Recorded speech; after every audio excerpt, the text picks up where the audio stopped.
ஆதி என்னும் பராபரையே, அன்பான மனோன்மணியே, சோதி என்னும் பஞ்சகர்த்தாலே, சொற்பெரிய கரிமுகனே, தீர்த்து நீக்கும் கந்தவளே, திருத்துகின்ற குருநார்களே, 18 சித்தர்களே, பண்பான பரமசிவமே, ஓதியே ஜோதிடங்கள் உரைப்பதற்கு நார விந்து வடிவாக நல்ல துணை ஆவீரே. பேசும் பிரபஞ்சம் என்ற தலைப்பில்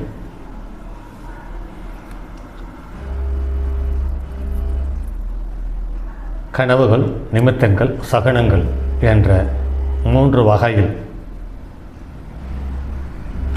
தொடர் பதிவுகளாக கொடுத்து வருகிறோம். உலகில் உள்ள தமிழ் பேசும் அனைத்து நல் உள்ளங்களுக்கும், ஜோதிட சார்ந்தோர்களுக்கும், மூத்தோர்களுக்கும், குருமார்களுக்கும் மற்றும் இந்த காணொலியை காணும் உங்களுக்கும் ஆஸ்ட்ரோராஜின் இனிய நல்வணக்கங்கள். தொடர் பதிவில் வரிசையில் இன்று கனவுகள் பதிவு எண் 2 என்ற தலைப்பில்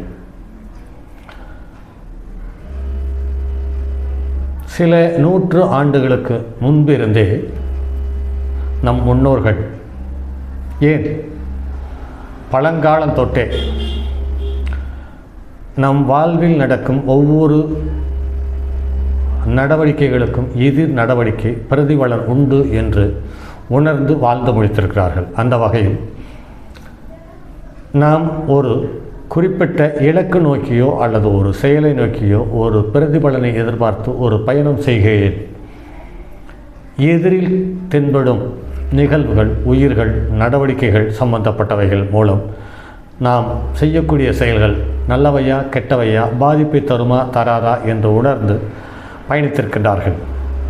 அந்த வகையில் சகுனங்களில் சுப சகுனங்கள் அல்லது பாதிப்பை தரக்கூடிய சகுனங்கள் என்று இனம் பிரித்திருக்கிறார்கள்.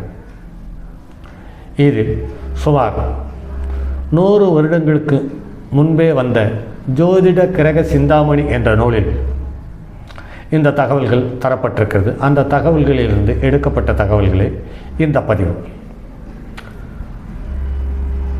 பொதுவாக ஒரு குறிப்பிட்ட உயிர்கள் இடமிருந்து வளம் போகக்கூடாது, வளமிருந்து இடம் போகக்கூடாது என்று வரையறுத்து அதனுடைய பலனை சொல்லியிருக்கிறார்கள். அதில் வலியன், கழுகு, கீரி, கருடன், உடும்பு, குரங்கு, காட்டுக்காடை, ஆந்தை இவை அனைத்தும் இடதுபுறம் இருந்து வலதுபுறம் போனால் ஆகாது என்றும், வலதுபுறம் இருந்து இடதுபுறம் போனால் சுபம் என்றும் வரையறுத்து உள்ளார்கள். இதில் வலியன், கழுகு, கீரி, கருடன், உடும்பு, குரங்கு, ஆந்தை இவை அனைத்தையும் நான் கண்கூடாக கடந்த காலங்களில் பார்த்திருக்கிறேன். அது பாதிப்பை தருகிறது என்பது நிதர்சனமான உண்மை.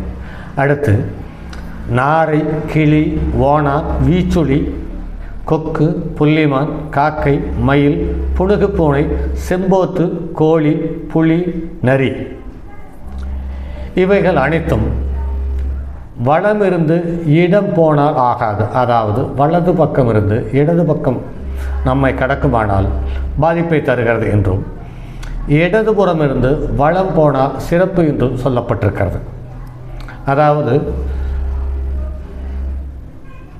கட்டுதல் என்றும் விடுவித்தல் என்றும் அல்லது வழிவிடுதல் என்றும் 2 வகையாக பிரித்திருக்கின்றனர்.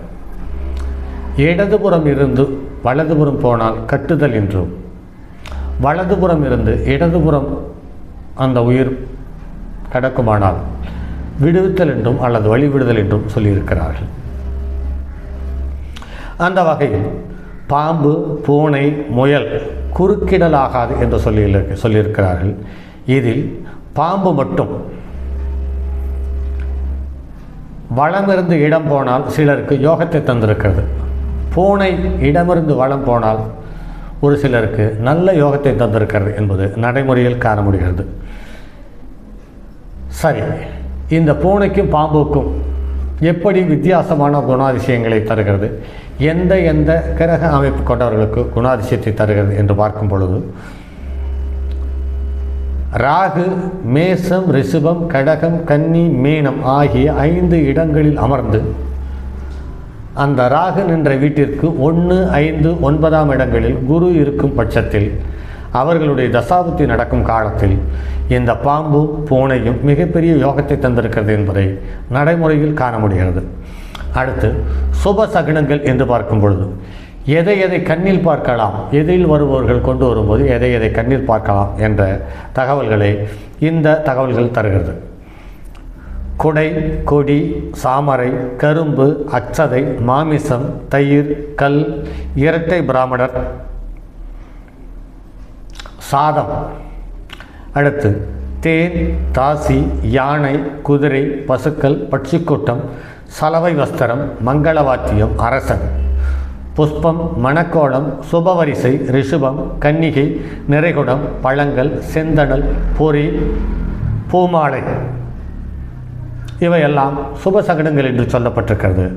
ஆனால் இந்த சுபசகனங்களிலேயும் சலவை செய்த வஸ்திரம் எதிரில் வருவது என்பது பலமான பாதிப்பையும் சங்கடத்தையும் தந்ததை எண்ணற்ற முறை கனவில் எண்ணற்ற முறை நானே பார்த்திருக்கிறேன். இது இல்லாமல் நமது நண்பர்கள், எண்ணற்ற நண்பர்கள் இந்த சலவை வஸ்திரமோ அல்லது புது துணியோ புது கோழி துணியோ எதிரில் வருவது என்பது மரணத்துக்கு நிகரான சம்பவத்தை தந்திருக்கிறதை நடைமுறையில் பார்த்திருக்கிறோம்.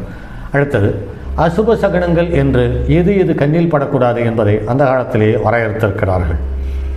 பைத்தியக்காரர், குருடர், விரூபிகள், நொண்டி, விறகு கட்டு, மொட்டைத்தலை, விரிதலை, எண்ணெய்த்தலை, நோயாளி, அம்பட்டன், வாணியன், தட்டான், ஒற்றை பிராமணர், இரட்டை சுத்திரர், 3 கோமட்டிகள், கணக்கன், கணக்கோலை, சடாதாரி, சந்நியாசி, நம்பி, தூரஸ்திரி, அமங்களை, அலி, எண்ணெய் குடம், பால், பயங்கர வேஷதாரி, அறிவால், கோடாரி, கடப்பாறை, புதுப்பானை இவை அனைத்தும் பலமான பாதிப்புகளை தருவதாக அசுப சகுனங்கள் என்று சொல்லியிருக்கிறார்கள். இதில் குறிப்பாக நடைமுறையில் பார்த்தது விறகு கட்டு கொண்டு வருவது எதிரில் வருவது என்பது மரணத்துக்கு நிகரான கண்டத்தையோ அல்லது வீட்டை விட்டு வெளியேறும் அவமானத்தை தரக்கூடிய நிகழ்வுகளை தருகிறது. மொட்டைத்தலை சிறப்பாக இல்லை, விரிதலை தலையை விரித்து போட்டுக்கொண்டு வருவது என்பது அதாவது முடியை பரவலாக விட்டு கொண்டு வருவது என்பது பலமான பாதிப்பையும் சங்கடத்தையும் தருகிறது. இது இல்லாமல் அம்பட்டன் என்ற ஒரு இனத்தை சார்ந்தவர், அதாவது முடி திருத்துபவர்கள் எதிரில் வருவது என்பது அவ்வளவு சிறப்பாக இல்லை, பலமான பாதிப்புகளையும் இழப்புகளையும் நஷ்டங்களையும் தருகிறது. அதற்கடுத்தது ஒற்றை பிராமணர் என்று சொல்லக்கூடியதும் பலமான பாதிப்புகளையும் சங்கடத்தையும் அவமானத்தையும் தருகிறது. இதில் பொருள் இழப்பை தருவதில்லை, ஆனால் அவமானத்தை தவறாமல் தந்து விடுகிறது. அதற்கடுத்து அமங்களை என்ற பெண்களை கண்ணில் பார்ப்பது என்பது பலமான பாதிப்பையும் சங்கடத்தையும் தருகிறது. அதே சமயத்தில் அந்த அமங்களையே பார்த்து வருவது ஒரு சில தவறான காரியங்களுக்கு உதவி புரிகிறது.